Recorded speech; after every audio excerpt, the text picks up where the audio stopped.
आपके जीवन से दूसरे को लाभ नहीं मिला,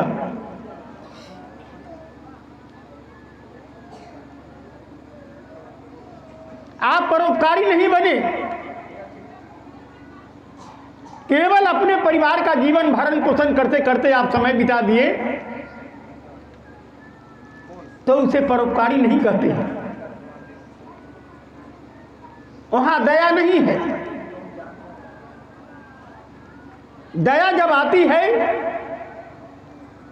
जब आपके अंदर दया का आगमन होगा, तो आपके अंदर श्रद्धा जगेगी, और जब श्रद्धा होगी तो विश्वास होगा। इसलिए केवल पहले विश्वास हो जाए ऐसी बात नहीं। हम लोगों को अपने बदलना है, अपने आप में देखना है। जो सदगुरु कबीर ने जो चीज कबीर साहब लाए थे, हम लोग ठीक उसका विपरीत चल रहे हैं। दशा हम लोग की बदल गए। कबीर साहब का आना इसलिए हुआ था कि यह इंसान नाना प्रकार के व्यसनों में लिप्त है, अनेकों जन्म से भूला हुआ है, कर्म और कर्म के जाल में बंधा हुआ है, नाना प्रकार के विविध कर्म। कबीर साहब ने जीवन जीने की कला सिखाया। कहा विविध कर्म से अनेक प्रकार का जो कर्म है, तुम जीवन कर्म करते करते तुम्हारा समाप्त हो जाएगा, लेकिन तुम्हारे अंदर में वो जिज्ञासा नहीं जगी, क्योंकि एक कर्म करते हो दूसरा कर्म सामने आ गया है, तीसरा आते जा रहा है, कर्म से छुटकारा नहीं मिल रहा है। तो जब कर्म से छुटकारा नहीं मिले तो जीवात्मा की शांति कहाँ मिलेगी? उस समय जीवात्मा को कर्म में आसक्त नहीं होना। छुटकारा तभी मिल सकता है सज्जनों, जब आप कर्म कर रहे हो उसमें आसक्ति नहीं हो। आपने बेटा पैदा कर दिया है और बेटा से सुख नहीं मिल रहा है, तो आसक्ति है। रो रहे हो, रोज चिंता में हो, यही आसक्ति है, इससे फल नहीं मिल सकता। ये आपकी ड्यूटी थी, आप कर्म आपने कर दिया, आसक्त मत हो।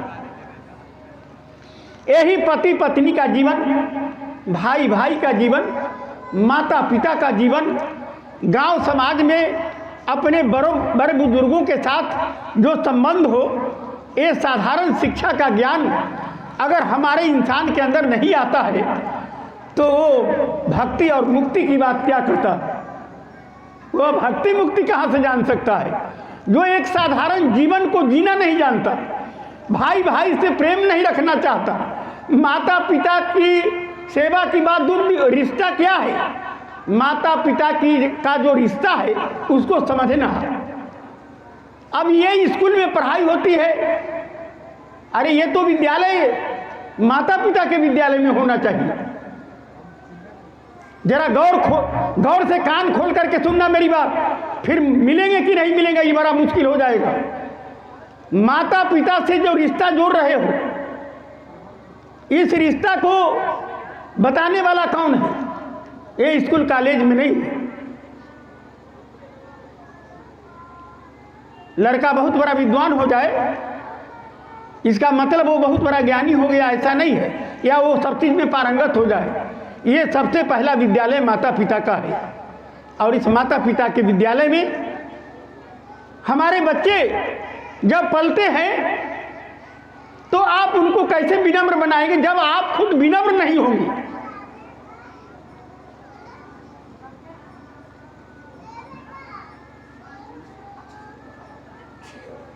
विद्या ददाति विनयम,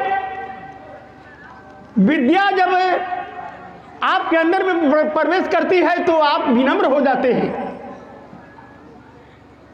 वृक्ष में जब फल लगता है तो उसका डाल नीचे हो जाता है। तो आपके अंदर में आभूषण है, ये सोना चांदी का आभूषण नहीं है, ये आभूषण है दया, क्षमा शील, विचार, समिता और दूसरे की आत्मा को अपने समान समझना, यही आभूषण है। अब आप अपने आभूषण को क्या खरीद सकते हो? बाजार में आए हो, ये संसार रूपी बाजार है, और इसमें आप कितना आप सौदा लेने के लिए तैयार हैं, आप समझेंगे।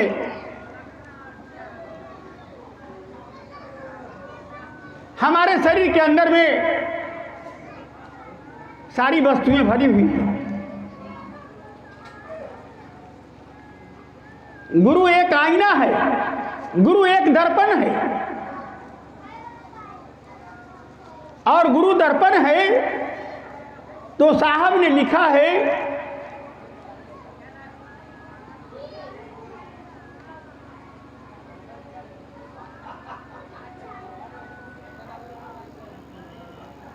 हमारे अंदर में जब दर्शन को मन चाहिए, दर्पण को माजत रही।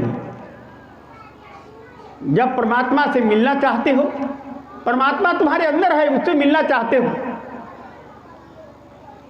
तो दर्पण को माजो, साफ करो। दर्पण कौन है? हृदय। हृदय रूपी दर्पण में काई लग गई है, गंदगी छा गई है, और उस गंदगी को हम साफ करते हैं। गंदगी साफ कैसे होगा?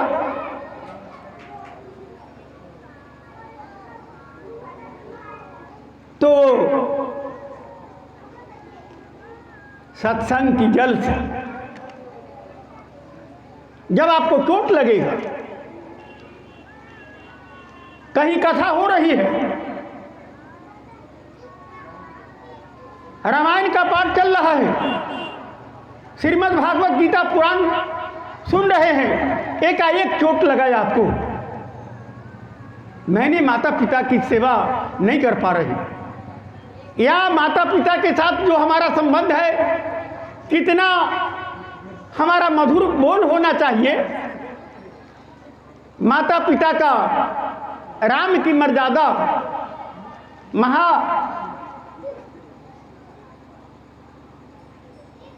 उसे महाज्ञानी कर सकते हैं। राम की जिंदगी की मर्यादा, लोगों ने कहा राम मर्यादा पुरुषोत्तम। भगवान राम को मर्यादा पुरुषोत्तम राम क्यों कहा गया? इसका कारण हमको जीवन में उतारने के लिए बताया गया कि प्रातः काल उठे रघुनाथ,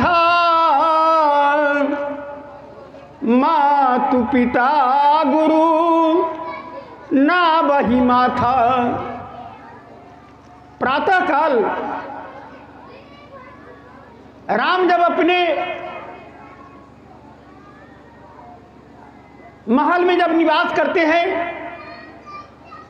सवेरा होता है, बिछावन छोड़ते हैं, माता पिता और गुरु के चरणों में सिर झुकाते हैं। और यह संस्कार आपके पूर्वजों के द्वारा मिलेगा।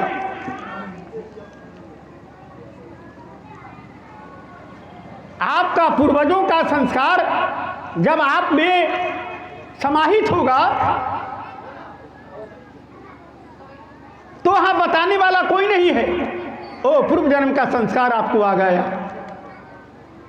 और यहां तो बताने के बाद भी नहीं कर पाता है। लोग कहता है माता पिता की सेवा करना चाहिए, बराबर। आज कलह कल्पना क्यों है? आज इतने लोग बैठे हैं, कितने लोग अपने बेटा और पुतों से बहुत प्रसन्न होंगे, वो तो अपने अपने कलेजे पर हाथ रख करके सोच ली। जितने लोग यहाँ बैठे हैं, मैं उनसे कह रहा हूं कि आप अपने बेटा और अपने बहू से कितना आप प्रसन्न चित्त रहते हैं, ये आप अपने विचार करना अपने मन में। और ये इसी का नाम संस्कार है, क्योंकि आपको पूर्वजों ने अगर अच्छा दिया होगा तब तो आप बहुत प्रसन्नचित होंगे, और संस्कार नहीं मिला होगा तो भोजन जरूर मिल रहा है, कपड़ा बहुत बढ़िया पहन रहे हैं, समाज में आपको बहुत बड़ा नाम जरूर है, लेकिन जिस समय घर जाते होंगे उस समय आपकी क्या स्थिति रहती होगी, आप विचार करना अपने मन में। प्रेमी सज्जनों, बुरा मत मानना मेरी बात, मैं भजन की ओर नहीं जा रहा हूं, मैं इसलिए आपसे करबद्ध प्रार्थना करने आया हूं कि हमारा जीवन कैसे सुखमय रह सकता है, हमें शांति कैसे मिलेगी। जब हम किसी दूसरे से सम्मान लेने की इच्छा रखेंगे तो हमें पहले सम्मान देना होगा। आप सम्मान लेने के पहले आप ये विचार करो पहले मन में कि आप जितना सम्मान चाहते हो बेटा से, उससे ज़्यादा सम्मान पहले आपको देना होगा, और अगर सम्मान नहीं दे पाते हो तो फिर लेने का कोई अधिकार नहीं। यही जिंदगी जीने की कला है, और नीतिकारों ने शास्त्र में लिखा है, अभेद दर्शनम ज्ञानम ध्यानम निर्विषय मन स्नानम मनुबल त्याग शौचींद्रिय निग्रह। शास्त्र ने लिखा अभेद दर्शनम ज्ञानम, ज्ञान की क्या परिभाषा है? आप ज्ञान की परिभाषा, ज्ञान कोई नदी नहीं है, ज्ञान कोई आकाश नहीं है, ज्ञान कोई शरीर नहीं है। अभेद दर्शनम ज्ञानम, संसार के सभी प्राणी मात्र में तो अपने समान देखना ही ज्ञान है। और ध्यानम निर्विषय मना, ध्यान क्या है? मन को विषयों से अलग कर लेना। हमारा मन जब नाना प्रकार के व्यसनों में लिप्त हो जाता है, उस समय हम गुरु का ध्यान करें, गुरु का स्मरण करें, तब आपकी मनोस्थिति वहां बदल जाएगी। तब आपको लगेगा मन कहीं विचलित हो रहा था, गुरु की वाणी याद आ गई। गुरु की वाणी औषधि है, दवा है वो, लेकिन दवा तो लेने का हाल हमें जानना होगा। जब मेरा मन कहीं नाना प्रकार के व्यसनों में लिप्त हो जाए, उस समय गुरु महाराज को सर पर ले आ, बुलाओ। हमारा ज्ञान, हमारे गुरु महाराज की वाणी ही ज्ञान है। एक छोटा सा दृष्टांत मैं रख रहा हूं।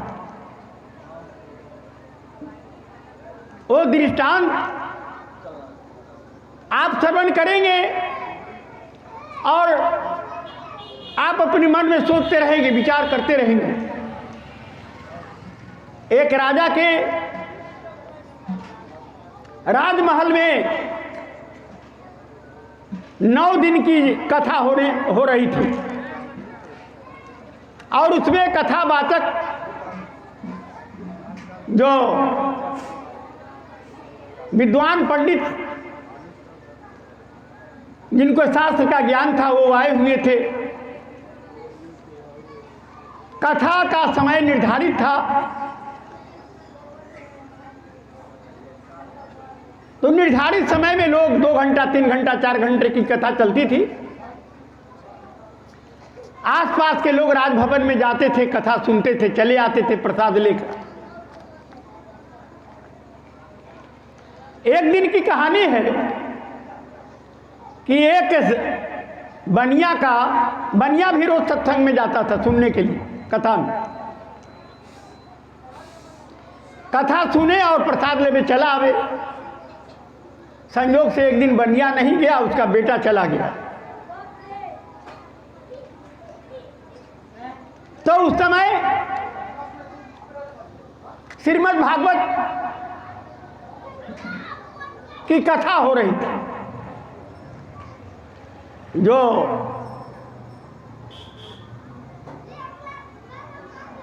जो व्यास थे वो प्रवचन जो दे रहे थे, उस समय जो प्रसंग चल रहा था वो श्रीमद् भागवत, उसमें भगवान कृष्ण उद्धव से कहते हैं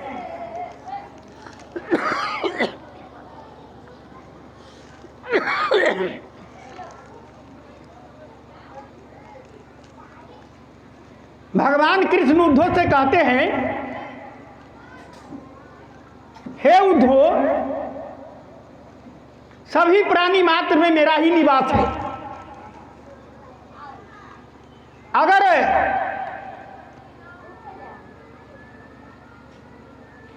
कोई किसी को दुख देता है तो वो दुख हमको मिलता है, और कोई किसी को सुख देता है तो हमें सुख हमें मिलता है। इसलिए सब में मैं ही हूं। इसलिए कभी भी किसी जीवात्मा को कष्ट मत देना। तुमसे बने तो उसे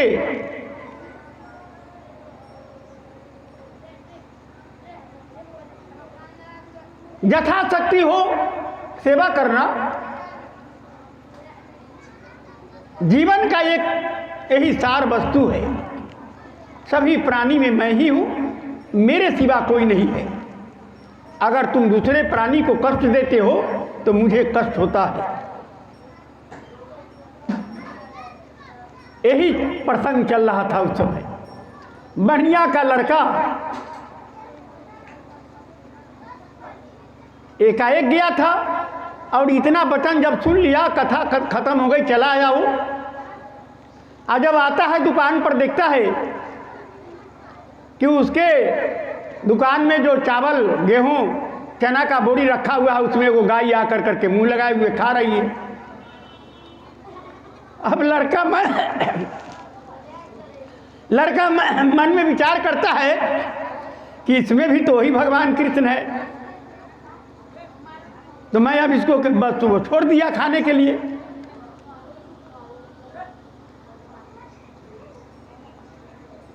बनिया कहीं से आया, देखा जे रही कितना पागल हो गया है, ये गाय खा रही है मुंह लगाए हुए, अब इसको बिलगा नहीं रहा, भगा नहीं रहे, मार करके हटाना चाहिए। वो एक डंडा उठाया और गौ को एक डंडा लगा दिया। तो लड़का बोलता है, पिताजी अब मत मारिए, बहुत बड़ी चोट लग गई है, अब मत मारिए पिताजी।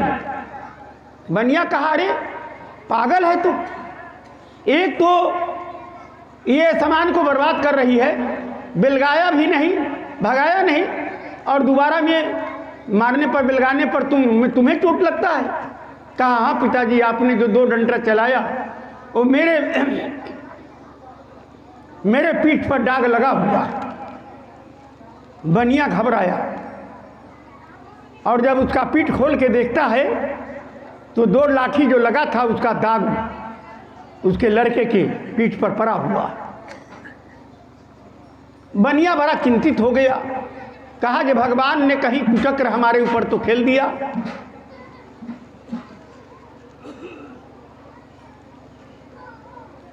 आज का समय तो बीत गया था।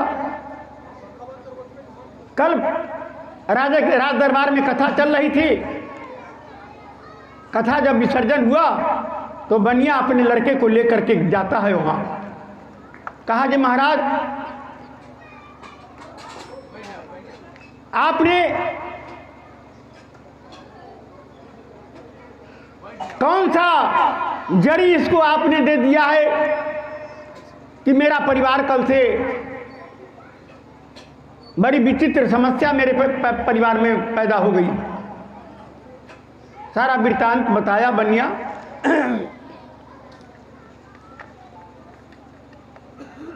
तो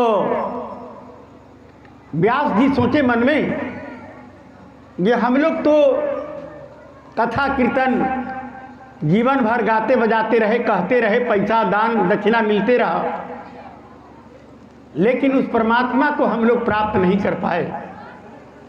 और ये बनिया का लड़का चंद देर के लिए आया और भगवान कि जो अमृतमयी वाणी थी उसको अंदर में रख लिया, भगवान साक्षात वो भगवान के स्वरूप हो गया।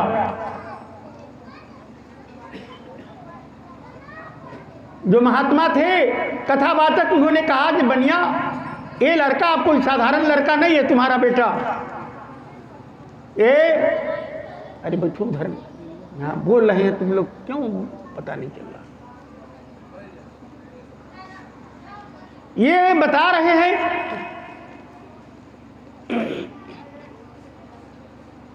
अब ये साधारण इंसान नहीं है। तो बनिया को और कष्ट हो गया। जब एक जो कमाने वाला था और ये अब साधारण इंसान नहीं रहा, तब तो बड़ा मुश्किल हो गई। लेकिन वो दूरदर्शी नहीं था। बाद में उसे ज्ञान मिला कि मैं कई दिनों से कथा सुनने जा रहा था। जब कथावाचक ने इस बात को रखा कि हम लोग वेद पढ़ते हैं जरूर, दूसरे को सुनाते हैं, लेकिन हम अमल नहीं कर पाते, और यह लड़का आया और अमल कर लिया, प्राप्त कर लिया उसको, तो जिंदगी को वह समझ गया। सज्जनों, यही जिंदगी है, और इस जिंदगी में बार बार जन्म लेना मरना यह हमको भी पता नहीं, आपको भी नहीं है।